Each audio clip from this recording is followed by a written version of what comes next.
Mga kababayan, kung may bank account kayo na ginagamit para sa inyong SSS pension, mahalagang mapanood ninyo ito hanggang sa dulo. May bagong patakaran ang mga bangko dito sa Pilipinas na direktang makakaapekto sa daan-daang libong pensyonado, kabilang narito ang mga SSS at GSIS pensioner. Kung hindi tama ang detalye ng inyong bank account, posibleng ma-delay, ma-hold o kahit ma-return pa ang inyong buwanang pensyon. Oo, narinig ninyo ng tama. Hindi ito basta-basta rumor.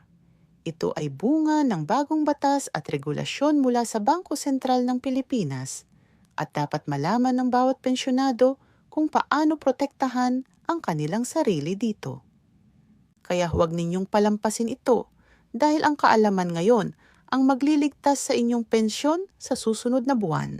Una sa lahat, mga pensyonado, gusto kong linawin agad kung ano talaga ang nangyayari dahil marami ang nalilito at natatakot sa mga balitang kumakalat online. Ang totoo, hindi ito basta-basta panakot lamang.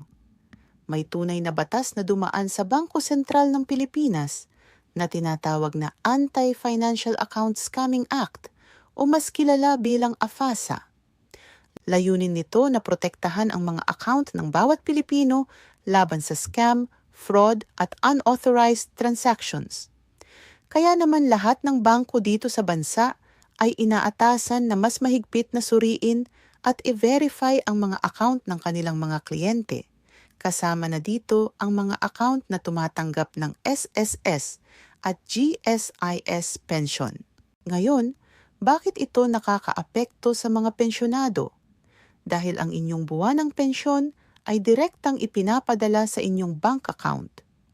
Kung ang pangalan sa inyong bank account ay hindi eksaktong tumutugma sa record ng SSS, kung matagal na hindi ginagalaw ang account, o kung outdated na ang inyong impormasyon sa bangko, malaking posibilidad na ma-flag ito ng bangko bilang issue.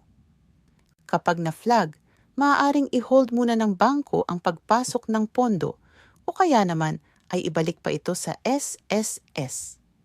Iyan mismo ang dahilan kung bakit maraming pensyonado sa mga nakaraang buwan ang nagulat na late o hindi dumating ang kanilang pensyon sa eksaktong petsa na inaasahan nila.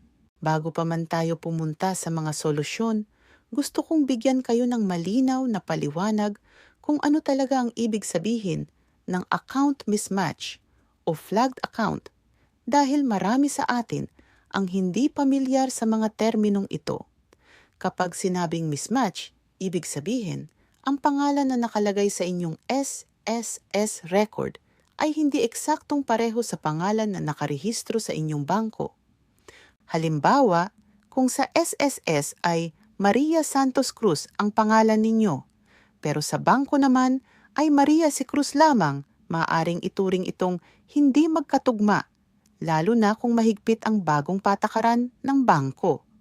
Ganito rin ang mangyayari kung nagbago ang inyong apelyido dahil sa kasal o kung may typo sa gitnang pangalan. Isa pang mahalagang bagay na dapat nating pag-usapan ay ang tungkol sa dormant account o yung mga account na matagal nang hindi ginagalaw. Ayon sa patakaran ng Bangko Sentral, kapag hindi ginalaw ang inyong current account sa loob ng 2 taon o ang savings account sa loob ng 5 taon, automatiko itong nagiging dormant. Kapag dormant na ang account, hindi natatanggapin ng bangko ang mga papasok na kredito, kabilang na dito ang inyong pensyon. Kaya kung matagal na kayong hindi nag-ATM, withdrawal, nagbabalance inquiry, o gumagamit ng inyong account, mainam na gawin ninyo ito kahit minsan bawat ilang buwan para hindi ma-flag na dormant ang inyong account.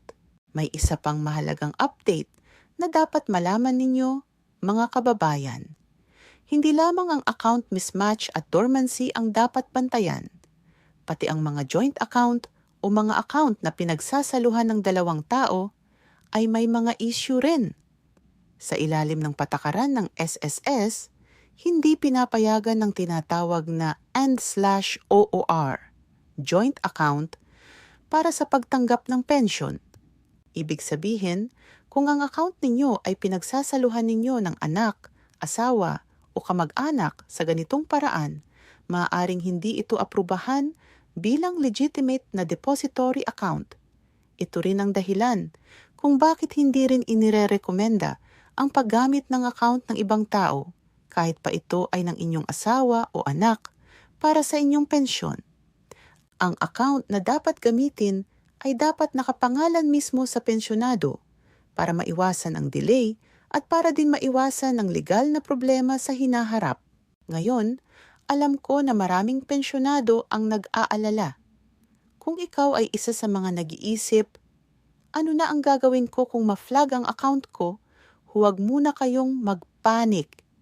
Ipapaliwanag ko ito ng maayos, hakbang-hakbang, para malinaw sa inyo kung ano talaga ang dapat gawin. Una, siguraduhin ninyo na ang pangalan sa inyong bank account ay eksaktong tumutugma sa pangalan na nakarehistro sa SSS o GSIS. Kung may pagkakaiba, kahit gaano pa ito kaliit, mas mainam na pumunta sa inyong bangko at ipa-update ang inyong signature card at account details. Dalhin ninyo ang inyong valid ID at kung maaari, isang kopya ng inyong SSS o GSIS record na nagpapakita ng tamang pangalan. Pangalawa, kung nagpalit kayo ng bangko kamakailan o kung nagsara ang dati ninyong account, agad ninyong i-update ito sa SSS gamit ang Member Data Change Request o sa MyTuldoc SSS portal. Huwag hihintayin na dumating ang problema bago kikilos. Mas mabuti na maagang ayusin ang mga bagay na ito kaysa mag-alala kung saan napunta ang pensyon ninyo sa susunod na buwan.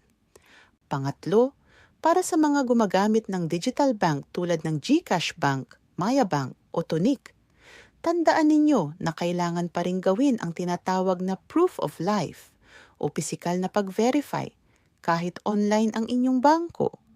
Kaya kung matagal na kayong hindi naglo-login sa app ninyo o hindi kayo nagbabalance inquiry, mainam na gawin ninyo ito kahit minsan bawat quarter para manatiling aktibo ang inyong account. Ngayon, gusto ko ring linawin ang isang bagay na madalas ikinalilito ng mga pensyonado, ang pagkakaiba ng bagong bank rule na ito sa ACOP o Annual Confirmation of Pensioners. Magkaiba ang dalawang ito pero konektado. Ang ACOP ay taunang requirement kung saan kinukumpirma ninyo sa SSS na kayo ay buhay pa, buo pa, ang mga kwalifikasyon ninyo at karapat-dapat pa rin sa pensyon. Kung hindi kayo magko-comply sa ACOP sa loob ng isang buwan pagkatapos ng inyong buwan ng kaarawan, automatikong masuspend ang inyong pensyon. Ang bank rule naman, ito ay hiwalay na requirement na nagsisecure sa daan ng pera papunta sa inyong account. Kahit kumpleto na kayo sa ACOP, kung may issue naman sa bank account ninyo, pwede pa ring ma-delay ang inyong pera. Kaya kailangan ninyong asikasuhin pareho, kumpleto sa ACOP, at tama rin ang detalye ng bank account. Ngayon, pag-usapan naman natin ang totoong halaga dahil alam kong gusto ninyong malaman kung magkano talaga ang epekto nito sa inyong buwanang buhay.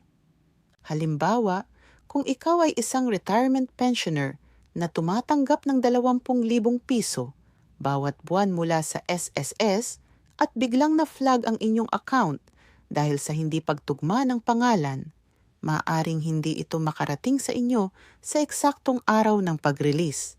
Kung ang usual release schedule ninyo ay ika-15 hanggang ika-25 ng buwan, depende sa huling digit ng inyong SSS number, at madelay ito ng 2 hanggang 4 na linggo dahil sa pag-aayos ng account, malaking abala ito, lalo na kung ang 20,000 piso na iyon ay para sa gamot, renta o pagkain. Kunwari naman, kayo ay isang GSIS pensioner na may buwanang pensyon na 15,000 piso at may umuutang na loan deduction na 3,000 piso bawat buwan mula sa inyong policy loan o consolidated loan. Kung ma-delay ang release ng inyong pension dahil sa bank issue, hindi lamang ang kabuuang halaga ang apektado, kundi pati na rin ang inyong mga nakaschedule na bayarin na umaasa sa on-time na pagdating ng pondo. Kaya mahalaga talaga na alam ninyo ang inyong exact net amount pagkatapos ng loan deduction para hindi kayo magulat kung bakit mas mababa ang natatanggap ninyo kumpara sa kabuuang halaga ng inyong pension. Dito rin natin dapat pag-usapan ang tungkol sa clawback o offset dahil marami sa inyo ang nagtatanong kung ano ba talaga ito. Ang clawback or offset ay nangyayari kapag may sobrang naibigay na halaga ang SSS o GSIS sa nakaraan. Halimbawa, dahil sa late na pag-suspend ng pension ng namatay na dependent o dahil sa computation error. Kapag natuklasan ito, karaniwang hindi kayo bigla-biglang sisingilin ng buong halaga. Sa halip, may unti-unting babawasin sa inyong buwanang pensyon hanggang mabayaran ang sobrang halaga. Halimbawa, kung may 15,000 piso na sobrang nabayad sa inyo dati, maaaring bawasan ito ng 500 piso bawat buwan sa loob ng 30 buwan, imbes na bigla ang kaltasin ng buo. Ito ang tinatawag na offset arrangement at karapatan ninyong itanong sa SSS o GSIS kung paano kinakalkula ang halagang ito at humingi ng breakdown kung sa tingin ninyo ay may mali. Ngayon, pag-usapan din natin ng maayos ang release schedule dahil alam kong ito ang pinakahihintay ng marami sa inyo. Para sa SSS, ang pensyon ay karaniwang inilalabas simula ika-15 ng buwan, batay sa huling digit ng inyong SSS number. Ang mga may huling digit na 1 hanggang 4 ay karaniwang nakakatanggap sa mas maagang bahagi ng buwan, habang ang may huling digit na 5 hanggang 9 o 0 ay medyo mas huli, karaniwang hanggang ika-24 o ika-25 ng buwan. Para naman sa GSIS, ang schedule ay karaniwang nasa unang linggo ng buwan. Depende sa inyong disbursing bank at sa uri ng pensyon na tinatanggap ninyo. Mahalagang tandaan na ang mga petsang ito ay maaaring magbago, lalo na kung may holiday, weekend o kung may issue sa bank verification tulad ng ating pinag-uusapan ngayon. Kaya laging bantayan ang inyong text notification mula sa SSS o GSIS. At kung maaari, mag-download din ng MyTuldok SSS o GSIS mobile app para direkta ninyong makita ang status ng inyong claim. Ito na ang isa sa pinakahindi alam ng marami na hindi lang basta pagbabago ng petsa ang epekto ng mga bagong panuntunang ito. Maaari rin itong maging pinto para sa mga scammer na gagamitin ang inyong takot at pagkalito. Kaya pakinggan ninyo itong mabuti, mga kababayan, dahil ito ang bahagi na pinakadapat ninyong bigyang pansin. Ngayong panahong ito, dumarami ang mga scam na tumatarget sa mga pensyonado, lalo na ngayong may bagong balita tungkol sa bank verification. May mga tumatawag o nagte-text, nagpapanggap na taga-S, SS o GSIS, sinasabing mahuhold ang inyong pensyon kung hindi kayo magbibigay ng OTP o kailangan i-verify ang account sa pamamagitan ng pag-click sa isang link. Mahigpit kong sasabihin sa inyo ngayon, hindi kailanman hihingi ang SSS o GSIS ng inyong one-time PIN, password o buong detalye ng inyong ATM card sa pamamagitan ng text o tawag. Kung may tumawag o nag-text na humihingi ng ganitong impormasyon, huwag kayong magbigay at agad na itigil ang usapan. Ang totoong paraan ng SSS at GSIS para makipag-ugnayan sa inyo ay sa pamamagitan ng opisyal na text mula sa kanilang verified number, opisyal na email mula sa kanilang domain, o sa personal na pagpunta sa kanilang branch. Kung may pag-aalinlangan kayo, tumawag agad sa opisyal na hotline ng SSS sa 1455 o sa GSES sa 88-4747. Para naman sa mga issue Tungkol sa inyong bangko, maaari rin kayong tumawag sa Bangko Sentral ng Pilipinas sa 870-870-87 para kumpirmahin kung tunay ba ang isang alert na natanggap ninyo. Itong mga numerong ito, isave ninyo agad sa inyong telepono o isulat sa papel na malapit sa inyong pinagmamalagyan ng SSS o GSIS ID para hindi kayo mahirapang hanapin ito kapag kinailangan. Isa pa, mga kababayan, huwag din kayong basta magbibigay ng inyong bank account number o kahit litrato ng inyong ATM card sa kahit sino man na nag-aalok na tutulong para hindi ma-hold ang inyong pensyon. May mga grupo na nangongolekta ng ganitong impormasyon sa pangalan ng assistance. Pero ang totoo, ginagamit nila ito para umutang gamit ang inyong pangalan o kaya naman ay para pasukin ang inyong account. Kung may kailangan man kayong ayusin tungkol sa inyong bank details, gawin ito ng personal sa loob ng bangko o sa opisina ng SSS at GSIS, hindi sa pamamagitan ng kung sino-sino na nag-aalok ng tulong online. Ngayon, gusto ko namang bigyan kayo ng praktikal na hakbang na magagawa ninyo simula ngayon para hindi kayo maapektuhan ng mga bagong panuntunang ito. Una, pumunta sa inyong My SSS account o GSIS e-services at tingnan kung tama ang nakalagay na bank account details. Kung wala pa kayong online account, hindi problema.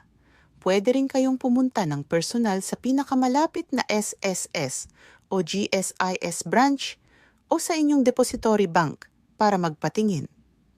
Pangalawa, siguraduhin na ang inyong ID at bank record ay may parehong pangalan.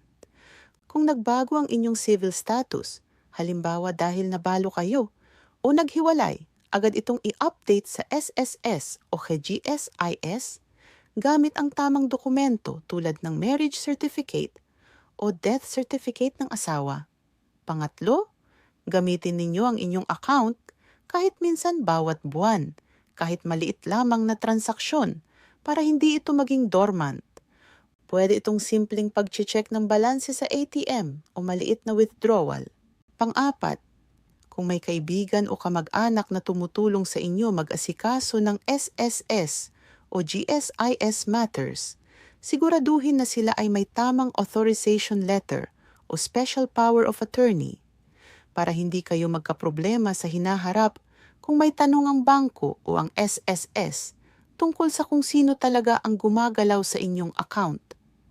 Panlima, laging bantayan ang inyong text at email mula sa SSS at GSIS. At kung may abiso na dumating tungkol sa inyong account, huwag itong ipagwalang bahala. Mas mabuting agad itong asikasuhin kaysa maghintay hanggang masuspend na ang inyong pensyon. Alam ko, mga kababayan, marami sa inyo ang pagod na sa dami ng papeles, requirements, at patuloy na pagbabago ng patakaran. Naiintindihan ko ang inyong pagkapagod, lalo na kayong mga nasa hustong gulang na matagal nang naghirap magtrabaho, nagbayad ng kontribusyon sa loob ng maraming taon. At ngayon, sa halip na tuluyang mapahinga, kailangan pa ninyong harapin ang ganitong uri ng abala. Pero gusto kong ipaalala sa inyo, ang inyong pensyon ay hindi limos. Ito ay resulta ng inyong pinaghirapan, ng mga tao ng pagbabayad ng kontribusyon, ng mga tao ng paglilingkod at pagtatrabaho para sa inyong pamilya at para sa bansa. Kaya karapatan ninyo itong tanggapin ng buo, ng tama at ng walang abala. Hindi ito pabor na ibinibigay lamang, kundi karapatang dapat protektahan.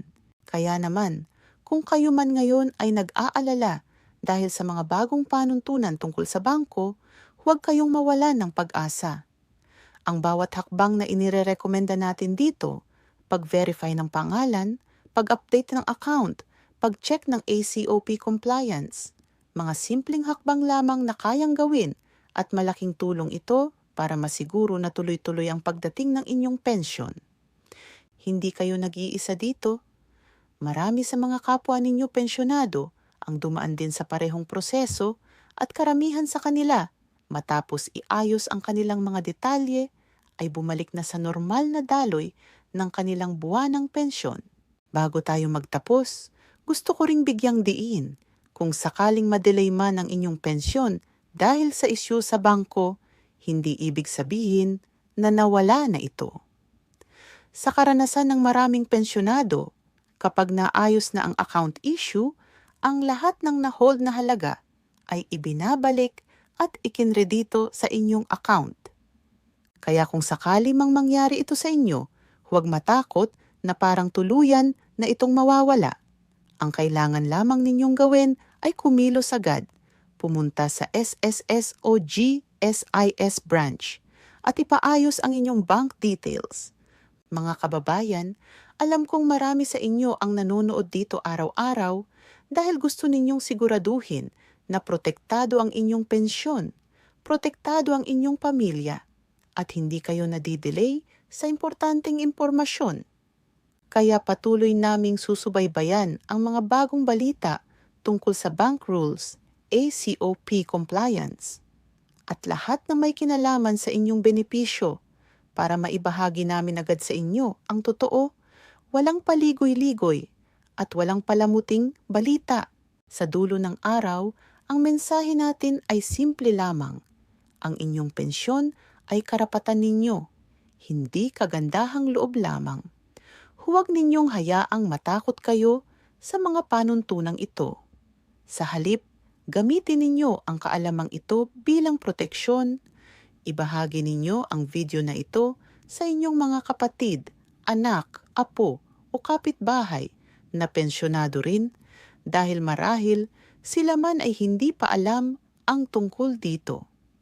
Isang simpleng share lamang ninyo, malaking tulong na iyon para sa kapwa ninyo pensyonado na baka hindi pa nakakabalita.